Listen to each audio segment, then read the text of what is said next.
across obscure forums, encrypted chats, and shadowed corners of social media, a strange pattern emerges. Names like the Piano Man surface enigmatic figures said to possess direct knowledge of the Anunnaki, ancient beings from Sumerian lore. But these aren't just mythic echoes. According to scattered testimonies, the Anunnaki are here now, and they do not like being spoken about. The stories are fragmented, often dismissed as delusion or fantasy, yet they persist, and when viewed through a mythic political lens, they reveal something deeper. A hidden hierarchy, a psychic bondage, and a reenactment of ancient servitude.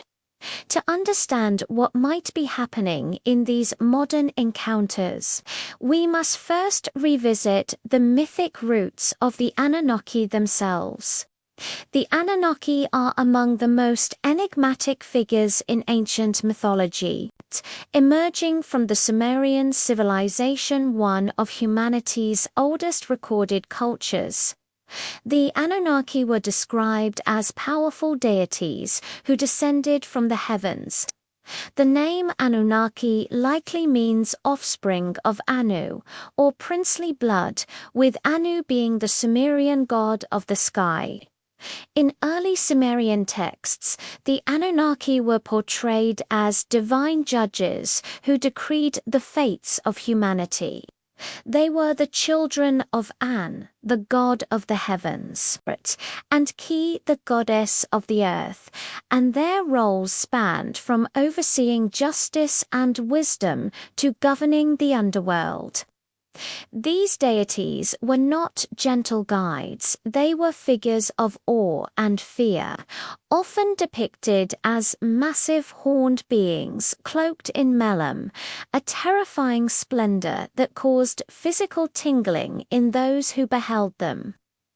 The Anunnaki appear in several foundational myths, including the Enuma Elish, a Babylonian creation story, and the Epic of Gilgamesh, where they test the hero's wisdom and bravery. In some versions of the creation myth, the gods grew weary of laboring on earth and created humans to serve them. Enki, the god of wisdom, shaped humanity from clay and imbued them with life. In exchange, humans were expected to worship and sacrifice to the gods, a dynamic that echoes eerily in modern testimonies of reluctant servitude. Fast forward to today, and the Anunnaki have migrated from ancient tablets to digital forums, in fringe communities, and encrypted social media threads. Individuals claim to have encountered beings or intermediaries linked to the Anunnaki. These testimonies are often dismissed by mainstream psychology, yet they share uncanny similarities that suggest a deeper pattern. Many describe meeting individuals who drift between multiple romantic partners, yet reject labels associated with sex work or polyamory. These people collect no money, no goods-only secrecy. Their digital presence is erratic, flickering in and out of visibility as if governed by an unseen force. Some exhibit symptoms resembling dissociative identity disorder, yet they maintain employment and function socially with remarkable camouflage. When called, they vanish without explanation. Communication with their so-called masters is hidden, encrypted, or entirely nonverbal. Unlike consensual kink or lifestyle subcultures, most of these individuals claim they dislike their role. They speak of obligation, not desire. This constellation of behaviors defies easy categorization. It does not fit neatly into frameworks of fetish, mental illness, or cult dynamics. Instead, it evokes something older, something mythic. Among the many anonymized accounts circulating online, 3 figures stand out. The piano man is described as a cryptic communicator who avoids direct answers and claims to translate for the Anunnaki. Echo is a homeless individual with multiple lovers who disappears for days at a time, claiming to be owned by unseen forces. Iris is a high-functioning professional who exhibits did-like symptoms and insists she was chosen as a vessel. These stories, while unverifiable, share a haunting consistency. They suggest a hidden hierarchy, one that mirrors ancient myths of divine control. In Sumerian lore, the Anunnaki were not a unified cult, but a pantheon of individual deities, each with their own domain and followers. Similarly, modern testimonies describe fragmented allegiances, encrypted communications, and a reluctance to speak openly. The piano man, for instance, is said to vanish for days, returning with cryptic messages that resemble riddles or codes.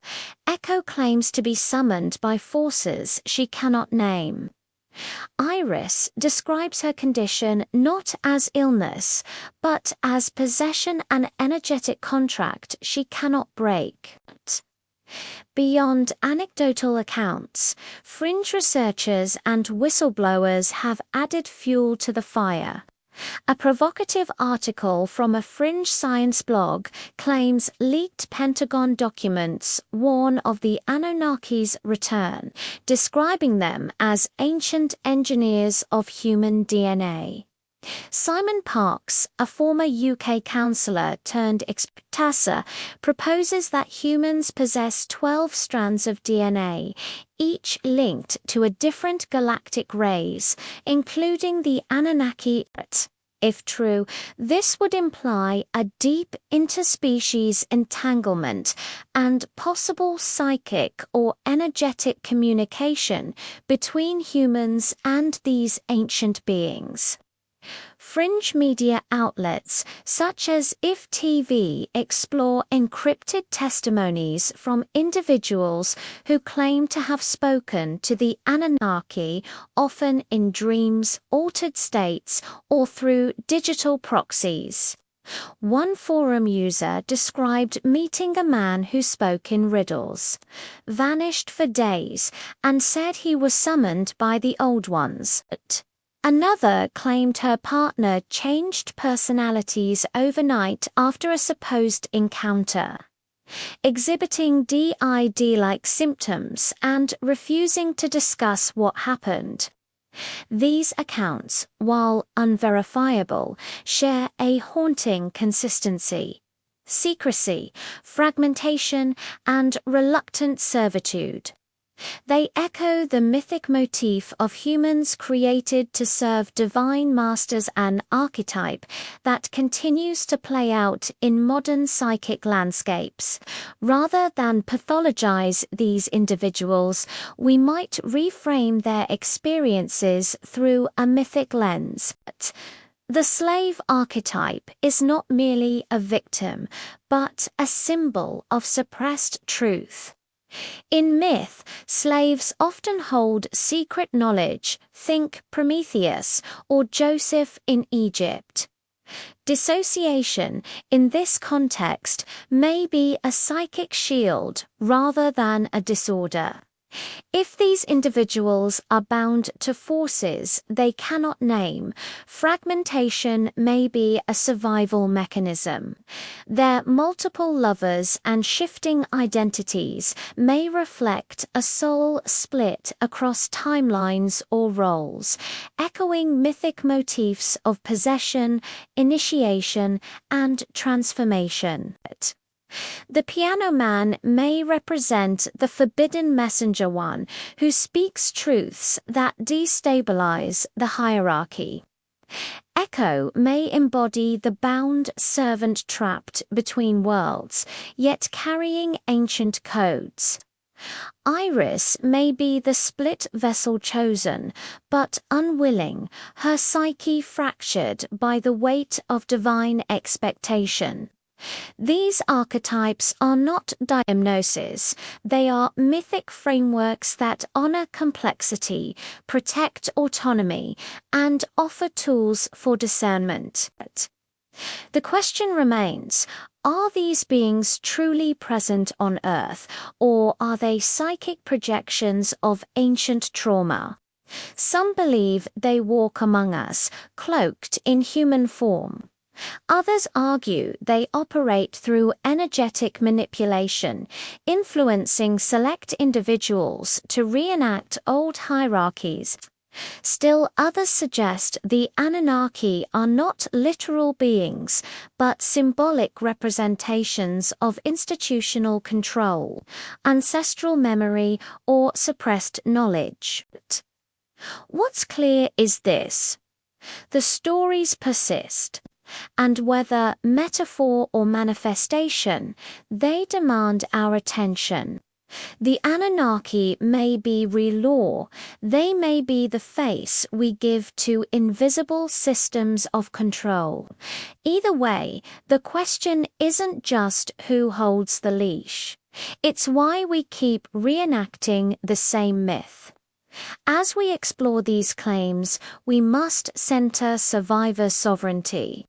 Whether these individuals are experiencing spiritual bondage, psychological fragmentation, or mythic initiation, their autonomy must be protected. The Piano Man, Echo, and Iris are not just characters in a fringe narrative, they are witnesses to something larger. Their stories, however cryptic, point to a hidden machinery of control that transcends diagnosis. To dismiss them is to miss the myth. To listen is to begin decoding it.